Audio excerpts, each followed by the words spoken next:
എല്ലാവർക്കും നമസ്കാരം. LB academy online ക്ലാസ്സിൻ്റെ പുതിയൊരു വീഡിയോയിലേക്ക് എല്ലാവർക്കും സ്വാഗതം.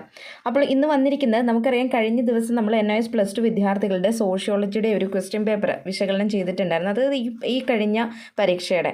അപ്പോൾ അതിൽ നമ്മൾ 1 തൊട്ട് 21 വരെയുള്ള ക്വസ്റ്റ്യൻ ആൻസർ ആയിരുന്നു ഡിസ്കസ് ചെയ്ത് പോയത് അല്ലേ. അപ്പോൾ അതിൽ ചില വിദ്യാർത്ഥികൾ നമുക്ക് വാട്സപ്പിൽ മെസ്സേജ് അയച്ചിട്ടുണ്ടായിരുന്നു, അതിൻ്റെ ബാലൻസും കൂടി ഒന്ന് പറഞ്ഞു തരാമോ എന്ന് ചോദിച്ചിട്ട്. അപ്പോൾ അതുകൊണ്ടാണ് ഇന്ന് വന്നിരിക്കുന്നത്. അതിൻ്റെ ബാലൻസ് ക്വസ്റ്റ്യൻസും കൂടെ നമുക്കൊന്ന് നോക്കി പോവാം. നിങ്ങൾ എഴുതിയിരിക്കുന്ന ആൻസേഴ്സൊക്കെ ഒന്ന് ശരിയാണോ എന്നുള്ളതൊന്ന് ചെക്ക് ചെയ്യുക കേട്ടോ. അപ്പോൾ അതിന് മുൻപായിട്ട് നമ്മുടെ ചാനൽ ആദ്യമായിട്ട് ആരെങ്കിലും കാണുന്നവരുണ്ടെങ്കിൽ ചാനൽ സബ്സ്ക്രൈബ് ചെയ്യുക, ലൈക്ക് ചെയ്യുക, ദെൻ ഷെയർ ചെയ്യുക. അതോടൊപ്പം തന്നെ നമ്മുടെ പുതിയ ബാച്ചിലേക്കുള്ള അഡ്മിഷൻസ് ആരംഭിച്ചിട്ടുണ്ട്. NISൻ്റെ കീഴിൽ 10ാം ക്ലാസ്സോ +2 ഒക്കെ നമ്മുടെ LB അക്കാദമി ഓൺലൈൻ ക്ലാസ് വഴി പൂർത്തീകരിക്കണമെന്ന് നിങ്ങൾ ആഗ്രഹിക്കുന്നവരാണെങ്കിൽ ഉടൻ തന്നെ താഴെ കാണുന്ന നമ്പറിൽ കോൺടാക്ട് ചെയ്യാനായിട്ട് ശ്രദ്ധിക്കണം കേട്ടോ. അപ്പോൾ നമുക്ക് ക്വസ്റ്റ്യൻ പേപ്പറിലേക്ക് കിടക്കാം. 21 വരെയുള്ള ചോദ്യങ്ങൾ നമ്മൾ പറഞ്ഞിട്ടുണ്ടായിരുന്നു. അതിൻ്റെ ഉത്തരങ്ങളെല്ലാം പറഞ്ഞു പോയതാണ്. ഇനി 22ാമത്താണ്. അപ്പോൾ ഇങ്ങനത്തെ ക്വസ്റ്റ്യൻസ് ഉണ്ടായിരുന്നു. അതായത് അസേഷനും റീസണും അല്ലേ. അതായത് ഒരു പ്രസ്താവന നമുക്ക് തന്നിട്ടുണ്ട്. ആ പ്രസ്താവന നമ്മൾ വായിച്ച് നോക്കിയതിന് ശേഷം അതിന് അനുയോജ്യമായിട്ടുള്ള സ്റ്റേറ്റ്മെൻറ്റ് അല്ലെങ്കിൽ അതിന് അനുയോജ്യമായിട്ടുള്ള റീസൺ ആണോ അവിടെ തന്നിരിക്കുന്നത് എന്നുള്ളത് നോക്കുക. എന്നിട്ട് നമ്മൾ എന്ത് ചെയ്യുക, ആൻസർ കൊടുക്കുക. ഒന്നുകിൽ എന്തായിരിക്കും, ഈ പറയുന്ന അസേഷനും റീസണും അവിടെ എന്തായിരിക്കും, ശരിയായിരിക്കും. ഇനി അതല്ലാന്നുണ്ടെങ്കിൽ ഒന്നുകിൽ അസേഷൻ അവിടെ ശരിയായിരിക്കും, റീസൺ അവിടെ തെറ്റായിരിക്കും. മനസ്സിലായോ? ഇനി അതല്ലെങ്കിൽ അവിടെ റീസൺ ശരിയായിരിക്കാം, അല്ലെങ്കിൽ അസേഷൻ തെറ്റായിരിക്കും, അങ്ങനെ ഒരു രീതിയിൽ.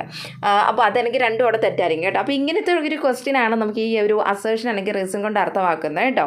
അപ്പോൾ ഇവിടെ നമ്മുടെ അസേഷൻ റീസണിനകത്ത് ഒന്നാമത്തെ ക്വസ്റ്റ്യൻ എന്ന് പറയുമ്പോഴത്തേനും ഇത് നമ്മുടെ ഡെവലപ്മെൻറ്റിനെ ബേസ് ചെയ്തിട്ടുള്ളൊരു ക്വസ്റ്റ്യൻ ആയിരുന്നു.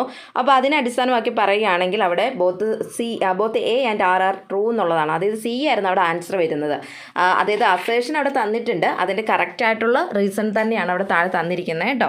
അതുകൊണ്ട് both A and R true എന്നുള്ളതാണ് അവിടെ ശരിയായിട്ടുള്ള ആൻസർ വരേണ്ടത്. അപ്പോൾ ഇവിടെ പ്രത്യേകം ശ്രദ്ധിക്കണം, നമ്മളിവിടെ ഓരോ ചോദ്യവും നമ്മൾ സാധാരണ റിവിഷൻ ചെയ്യുന്ന സമയത്ത് ഓരോ ക്വസ്റ്റ്യൻ വായിച്ചിട്ട് അതിൻ്റെ കറക്റ്റ് എന്താണ് അവിടെ ഉദ്ദേശിക്കുന്നത് ഇതെല്ലാം പറഞ്ഞാണ് നമ്മൾ റിവൈസ് ചെയ്യുന്നത്. അപ്പോൾ ഇത് നമ്മൾ റിവിഷൻ അല്ല ഉദ്ദേശിക്കുന്നത്, ഇത് നിങ്ങൾ എഴുതിയിരിക്കുന്ന ആൻസർ ചെക്ക് ചെയ്ത് പോകുന്നതാണ്.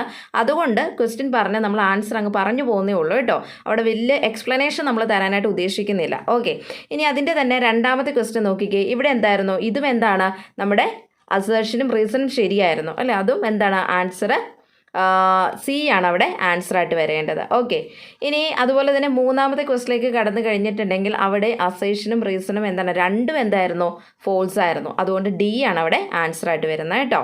ഇനി അടുത്ത നാലാമത്തെ ക്വസ്റ്റ്യൻ ആയിരുന്നു. നാലാമത്തെ ചോദ്യത്തിൻ്റെ ആൻസർ എന്ന് പറയുന്നത് B ആണ് കേട്ടോ. അതായത് നമ്മുടെ അസേഷൻ അവിടെ തെറ്റാണ് തന്നിരിക്കുന്നത്, റീസൺ അവിടെ ട്രൂ ആണ്. ഓക്കെ, അപ്പോൾ അതായിരുന്നു അവിടെ ആൻസർ വരുന്നത്. അതുകൊണ്ട് ഓപ്ഷൻ B ആണ് അവിടെ ശരിയായിട്ടുള്ള ഉത്തരം എന്ന് പറയുന്നത് കേട്ടോ. അടുത്തത് ഇങ്ങോട്ട് പോകുന്ന കഴിഞ്ഞാൽ നമ്മുടെ ഓപ്ഷൻ മോഡ്യൂൾ എന്നുള്ള ക്വസ്റ്റ്യൻ ആയിരുന്നു. അത് നിങ്ങൾ സ്റ്റാറ്റസ് ഓഫ് ഹ്യൂമൺ ആണല്ലോ നോക്കിയിരിക്കുന്നത് അല്ലേ. അപ്പോൾ ഇതിൽ 41ാമത്തെ ക്വസ്റ്റ്യൻ്റെ ആൻസർ വരുന്നത് ഏതാണ്, B ആണ് കേട്ടോ. ഓപ്ഷൻ B ആണ് അവിടെ ശരിയായിട്ടുള്ള ഉത്തരം എന്ന് പറയുന്നത്. ഇനി 42ാമത്തത്, ഇത് നിങ്ങൾക്ക് എല്ലാവർക്കും അറിയാവുന്നതാണ്, വിഡോ റീമാരേജ് ആക്ട് അല്ല. ആരാണ്, ഓപ്ഷൻ C ആണ്, ഈശ്വർ ചന്ദ്ര വിദ്യാസാഗർ ആണ് അല്ലേ.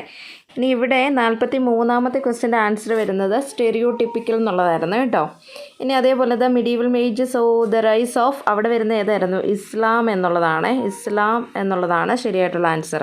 അടുത്ത 45 ആണ്. 45ൻ്റെ ആൻസർ വരുന്നത് C ആണ് കേട്ടോ. ഓപ്ഷൻ C ആണ് ഇവിടെ ശരിയായിട്ടുള്ള, ബയോളജിക്കൽ ഡിഫറൻസസ് എന്നുള്ളതാണ് ശരിയായിട്ടുള്ള ആൻസർ.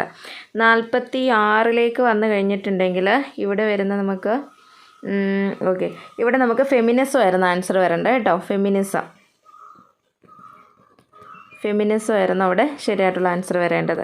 ഇനി 47ാമത്തത്, അത് നമുക്ക് ശരിയാണോ തെറ്റാണോ എന്നുള്ള എഴുതാൻ വേണ്ടിയിട്ടുള്ള ക്വസ്റ്റ്യൻ ആണ് കേട്ടോ. നമുക്ക് ഒരു തെറ്റായിട്ടുള്ള പ്രസ്താവനയാണ് കേട്ടോ. അപ്പോൾ ഫോൾസ് ആണ് ഇവിടെ വരുന്നത്. ഇവിടെ ഓൾറെഡി പറഞ്ഞിരിക്കുന്നത് പൊളിറ്റിക്കൽ ടെക്സ്റ്റ് എന്നാണ്. സോ അതല്ല ആൻസർ വരുന്നത്, റിലീജിയസ് ടെക്സ്റ്റ് എന്നുള്ളതാണ്. അപ്പോൾ അതുകൊണ്ട് ആ ഒരു സ്റ്റേറ്റ്മെൻറ്റ് തെറ്റാണ് കേട്ടോ, ഫോൾസ് സ്റ്റേറ്റ്മെൻ്റ് ആണത്. അടുത്തൊരു ക്വസ്റ്റ്യൻ എന്ന് പറയുന്നത് മാച്ച് ദി ഫോളോയിങ് ആയിരുന്നു അല്ലേ. അപ്പോൾ അതിൻ്റെ നമുക്ക് ആൻസേഴ്സ് ഒന്ന് നോക്കാം. 1ൻ്റെ ആൻസർ വരുന്നത് നമ്മുടെ B ആണ് കേട്ടോ. B ആണ് 1ൻ്റെ ആൻസർ വരുന്നത്. ഇനി 2ൻ്റെ ആൻസർ വരുന്നത് D ആയിരുന്നേ, Dയിലോട്ടാണ് പോകേണ്ടത്. 3ൻ്റെ ആൻസർ വരേണ്ടത് ഇവിടെ Aയിലേക്കാണ്. ദെൻ 4ൻ്റെ ആൻസർ വരുന്നത് Cയിലേക്കായിരുന്നു കേട്ടോ. ഇങ്ങനെയാണ് അതിൻ്റെ ആൻസർ വരുന്നത്. ഓക്കെ, അടുത്തത് 1 വേർഡിൽ എഴുതാൻ വേണ്ടിയിട്ടുള്ള കുറച്ച് ക്വസ്റ്റ്യൻസ് ആയിരുന്നു. അത് ചോദ്യം വായിച്ച് നോക്കിയതിന് ശേഷം നമ്മൾ ഒറ്റ വാക്കിൽ അവിടെ ആൻസർ എഴുതി കൊടുക്കാൻ വേണ്ടിയിട്ടുള്ളതാണ് കേട്ടോ. ഇവിടെ ആദ്യത്തെ ആൻസർ എന്ന് പറയുന്നത് ഡിസൻ എന്നുള്ളതായിരുന്നേ. ആദ്യത്തെ ആൻസർ വരുന്നത്. ദെൻ അതുപോലെ തന്നെ രണ്ടാമത്തെ ആൻസർ വരുന്നത് എന്താ നിങ്ങൾക്ക് അറിയാവുന്നതാണ് അല്ലേ? സ്മോളസ്റ്റ് കിൻഷിപ്പ് എന്ന് പറയുന്നത് ഏതാണ്? നമ്മുടെ ന്യൂക്ലിയർ ഫാമിലിയാണ്, അണുകുടുംബം അല്ലേ? ദെൻ മൂന്നാമത്തേത് വരുന്നത് എന്താണ്? അമ്മയുടെ സഹോദരന്. ഓൾറെഡി നമ്മൾ ക്വസ്റ്റ്യൻസ് പറഞ്ഞ സമയത്ത് പറഞ്ഞു പോയതാണ് ഇത് എന്തായാലും വരുമെന്നുള്ളത് അല്ലേ? അവൻകുലേറ്റ് സമ്പ്രദായത്തിൽ എന്താണ് അച്ഛനേക്കാളും കൂടുതൽ പ്രാധാന്യം നൽകുന്ന ആർക്കായിരുന്നു എന്നുള്ളത് അറിയാവുന്നതാണ്. അമ്മയുടെ സഹോദരനാണ് അവിടെ ആൻസർ വരുന്നത് കേട്ടോ. ഇതവിടെ നാലാമത്തെ ക്വസ്റ്റ്യൻ ആണ്. നാലാമത്തെ ക്വസ്റ്റ്യൻ്റെ ആൻസർ വരുന്നത് നിങ്ങൾക്ക് എല്ലാവർക്കും അറിയാവുന്നതാണ്. അത് ഏതാണ്? ബൈലാറ്ററൽ ആണ് അല്ലേ? അപ്പോൾ അവിടെ ബൈലാറ്ററൽ എന്നാണ് ആൻസർ വരുന്നത്, അല്ലെങ്കിൽ ദ്വിപക്ഷീയ സമൂഹം എന്നുള്ളതാണ് അവിടെ മലയാളത്തിൽ എഴുതുന്നവർക്ക് ആൻസർ ആയിട്ട് വരേണ്ടത്. ഓക്കെ, അടുത്ത അവിടെ അഞ്ചാമത്തെ ക്വസ്റ്റ്യൻ ആയിരുന്നു. അഞ്ചാമത്തെ ജോയിൻറ്റ് ഫാമിലിയായിട്ട് ബന്ധപ്പെട്ട ഒരു ക്വസ്റ്റ്യൻ ആയിരുന്നു കേട്ടോ അത്.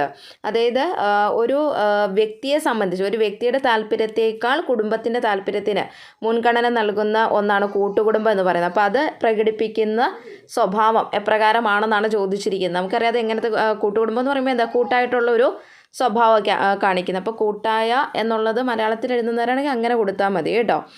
ഇനിയിപ്പം ഇംഗ്ലീഷിൽ എഴുതുന്നവരാണെങ്കിൽ അവിടെ എന്താ കൊടുക്കേണ്ടത്? കൂട്ടായ എന്നുള്ളുമ്പോൾ കളക്ടിവിസ്റ്റിക് എന്നുള്ള വാക്ക് കൊടുത്താലും മതി. ഓക്കെ, അപ്പോൾ ഇത്രയുമായിരുന്നു നമ്മുടെ സോഷ്യോളജിയിലെ വൺ വേർഡിൻ്റെയൊക്കെ ആൻസേഴ്സ് എന്ന് പറയുന്നത് കേട്ടോ. അപ്പോൾ നിങ്ങളൊന്ന് ചെക്ക് ചെയ്ത് നോക്കുക.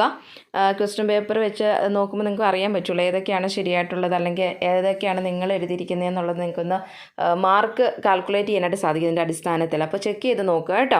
അപ്പോൾ ഇത്രയേ ഉള്ളൂ. ബാക്കിയുള്ള ക്വസ്റ്റ്യൻസ് ഞാൻ ഇൻക്ലൂഡ് ചെയ്തിട്ടില്ല. അതായത് നമ്മുടെ ഏതാണ് എസ്സേ ടൈപ്പ് ഷോർട്ട്, അതുപോലെ തന്നെ very short answer type questions ഒന്നും നമ്മളിതിൽ ഇൻക്ലൂഡ് ചെയ്തിട്ടില്ല കേട്ടോ. അപ്പോൾ എന്തായാലും നിർത്തുന്നു. NOS സംബന്ധിച്ചിട്ടുള്ള പുതിയ ഇൻഫർമേഷൻസുമായി നെക്സ്റ്റ് വീഡിയോയിൽ കാണാം. Thank you.